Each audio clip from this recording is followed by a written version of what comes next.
Please join me to welcome very handsome and the witty Steve Lai. Hello. No pressure there then, I'm sure. No, it's great to be here. Thank you very much for taking the time, your busy time out, just to be with us this evening at the beautiful Empire Hotel. Now, this evening we're going to talk to Steve about his journey to how he became the person he is today in terms of his professional career. Now, Steve, first of all, let me just tell the viewers here a little bit about yourself. Yeah, I'm gonna see here that you are currently the presenter and senior producer with Channel News Asia. Yes, correct.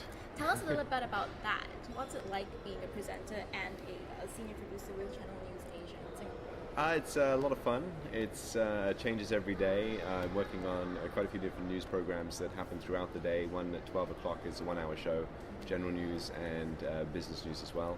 I look after all the general news stuff, and my colleague Wei Du does all the business side.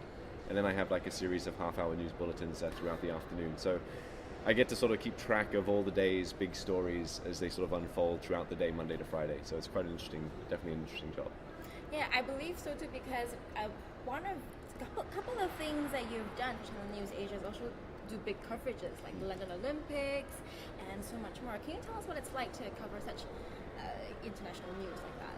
Oh, well, some of these big events are a lot of fun. You mentioned the Olympics. That was a fantastic experience. I had to wake up really early in the morning to cover that, though, because we wanted to get the stories out really early in the morning, so that people would wake up and then get all the results from the night before that had happened, obviously with the time difference, back to London. That was a lot of fun. I did the US elections. That was a lot of fun. I had to like learn all about American politics and how the election sort of unfolds during the run into the elections. And that was also an incredible learning curve for me, because I hadn't been that well versed with American politics up until that point. But that's what I like about the job. I'm a naturally curious person, so all these things have really been just very, very enjoyable.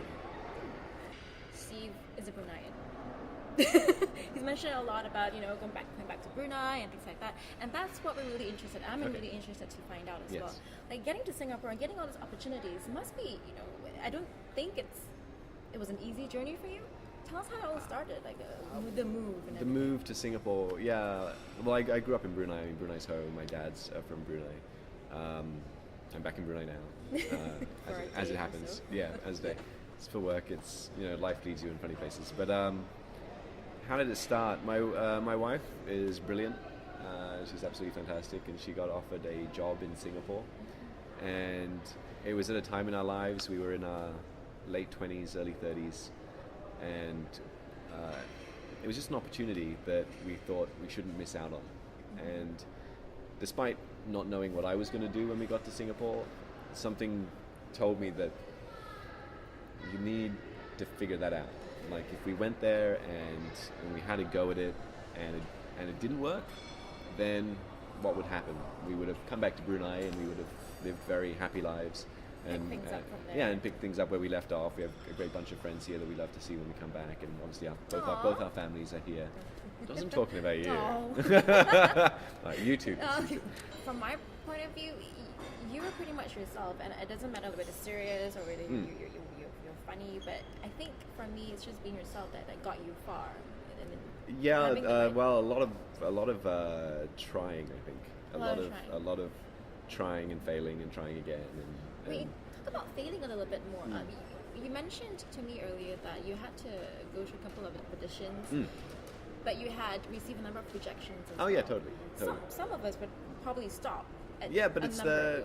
What pushes you? I guess, I was quite fortunate or unfortunate, depending on how you want to look at it. In Singapore, the competition is phenomenal. So it can be very tough to get through. So I don't have to do that anymore. I mean, now I'm reading the news and stuff. But just the process of going through it, there's always... Yeah, it's always going to be like, oh, I didn't get it. Or you'll walk out of the audition thinking you did well, and you'll see the guy coming in the other way, and you think, oh my God, he's going to get the job. That's happened a couple of times. I think I went for an audition, and I was downstairs it's like this big office block, and I was downstairs in the toilets before going up to the office where it was. And Alan Wu, the presenter for Amazing Race, he comes in like a tank top and a backpack. And I'm like in a business suit because that's what the job is for. Right. And he disappears into a stall, and he comes out with a tie, and a white shirt and a jacket, and I'm like, oh no, he's auditioning for the same thing I'm auditioning for. See, did you? and he got it. He got And the he job. got it. Yeah. If you don't know it, he's not just a presenter. Did you know? He also does acting. I really Yes, have to I take did those do- clips yeah, off I YouTube, did. don't I? It's not on YouTube. It's Oh, is it actually not? just search Steve Lai on Google, Really? and you actually see a couple of things, interesting facts about Steve Lai. And one of those things is actually you being been acting in several short films. Yes, I thought I would just try. I'd actually signed up to do a voice class because I thought I could do more voiceover work, TV commercials, corporate videos, things like that. And the class I wanted to enroll for was not available. They didn't have Right. enough students sign up for it to run it. So that company offered me a discount on an acting class workshop that was taking up at the same time. So at the time I didn't really have anything to lose. I had time to do it, and I thought, why not? Well, it's the worst thing that could happen. And no one knew me in Singapore, right? So I could find. Yeah. That's Yeah. the best thing. Well, this is the thing, right? So many of the things that hold us back from trying stuff is pride.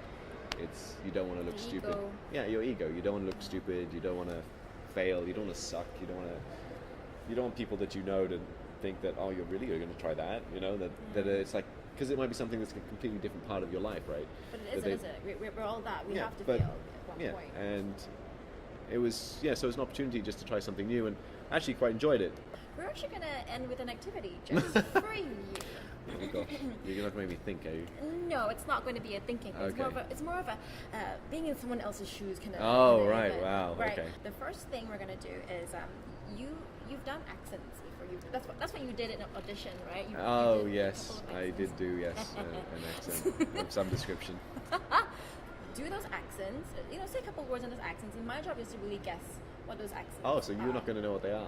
No, see, they're right here. They're face down. Oh gosh. Apa kene? Brunei. Yes. Why you so like that, huh? Really? Singapore. Wow, so good. Oh, she's very clever one. Oh, not bad. Forget about it. The mafia that would be in New York. Yes. I'm not very good with American accents. These are cartoon characters, and what I need you to do is, do or say something so that I can guess who they are. In the name of Asgard. I don't know. Thor. Yeah. I haven't seen the film, so I just remembered You Asgard. haven't seen yeah. the film? But that's probably a bit of a giveaway, right, if I say a name. Ooh, Shaggy. Does that work? Scooby Doo. Okay. Yeah, what's up, Doc? Bugs Bunny. I am what I am, and that's all that I... No, that's not even an accent. Is that how he goes? I don't know. I don't know what he says, yes. Yeah. Hi. Yeah, there you go. You do that really well. Sure, better than the average bear? We're that better than the average appetite? Yogi Bear. Yes, boo boo.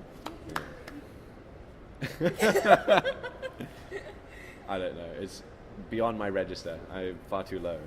You do this one. No, Go on, you do that I one. picked you do it that. just You do that for one. You do that one. though. No. Oh, this is such a How am I going to do it? Happy There you go.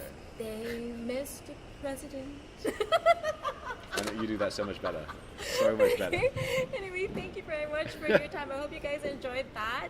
This is Liz, and of course, this is Steve Lai, our very own representative in Singapore. So thank you very much for watching. We'll see you guys shortly after this break.